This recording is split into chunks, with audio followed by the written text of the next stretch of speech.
back with more Dirty Laundry. Today our guests are Mudhoney. Yes.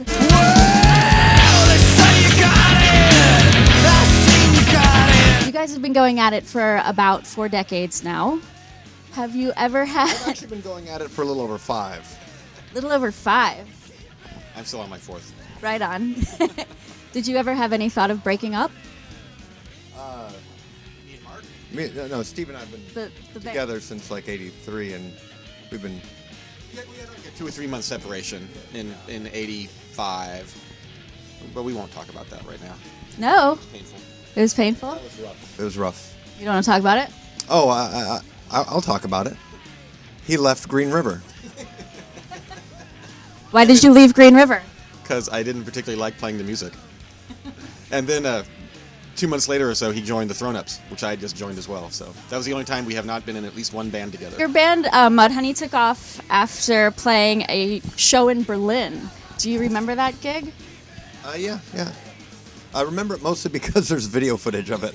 Yeah, it helps us remember it because we can watch it. We go, oh, I remember doing that, kind of. That's weird. I humped a monitor. How did you guys get connected with Sub Pop? Oh, we knew the people who started Sub Pop before there was a Sub Pop. Oh, how so? We all lived in Seattle. Is that true? It was a small scene then. Bruce was Bruce Pavitt had a column in the magazine, the local music magazine at the time, and he went to lots of shows. He worked with Mark at not Muzak, what was it called? I thought that was actually called something else for a while. What was Muzak? Yeah, Muzak, you've never heard of the term Muzak? It's like elevator music. Yeah. Yeah, that kind of stuff. We sent out cartridges of elevator music to restaurants and stores and I guess elevators. Yeah. It's one of the deeply ironic things about the Sub Pop scene. A lot of the main movers and shakers in the music scene worked at Muzak.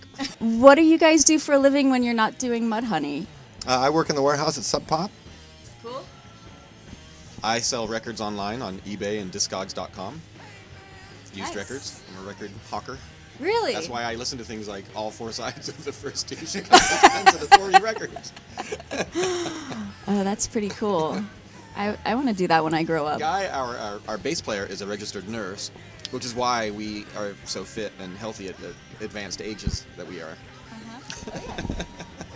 Not bad. He advises us and treats us for our aches and pains and ailments. And Dan, our drummer, is a stay-at-home dad with 3 kids, and he also sells some records on eBay lately. Cool. It's coming up. It's coming up in the The first time you guys heard Nirvana, did you know that they were going to be huge? First time I saw them, they really sucked. Really? Yeah, they had a really crappy drummer. Some guy, I think maybe that song Mr. Mustache might be about him because he had a mustache.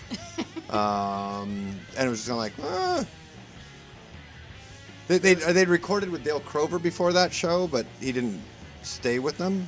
And but as soon as they got Chad Channing, they got good really, really quickly. Yeah. But we didn't know that they would be as big as they were going to be. You didn't know that Sir Paul McCartney would be replacing Kurt as their frontman? Well, at one point I remember what I said a lot in interviews and stuff was that in a perfect world, Nirvana would be number 1. That was right after Bleach came out because they had that one song about a girl on there that was such a perfect freaking pop song. I was like, this is so great. If the world was perfect, they'd be number 1. They went to number 1. The world was not perfect. Oh, man. But it took a different record, so maybe that's the flaw in the whole... Yeah. So, we knew they were great. The demos they did before Nevermind were amazing, too. I remember at the time. My ear for the pop hits is not very strong. Because when I first heard Teenage, what Smells Like Teen Spirit, I thought, why did they pick this one? What is the difference between a 1980s Mudhoney show and one that's going to happen tonight at the Echo, for example? Tonight at the Echo, there will be at least one grandma that we know of. We're collecting the grandmas now at shows, which is awesome. Love it. Yeah. Gilfs. We don't fall over as much. We try not to. It hurts now. I don't know. We just play the music. We try to rock out. Yeah. Midlife crisis style. I don't know. Love it. I got nothing to add.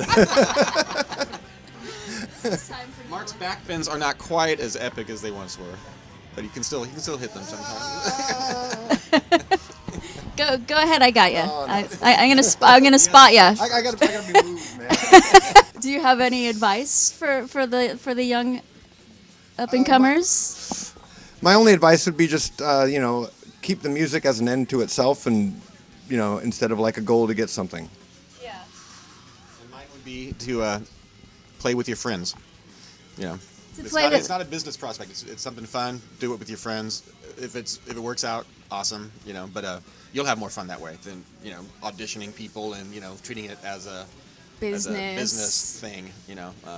That's it. That's our advice. Mama said,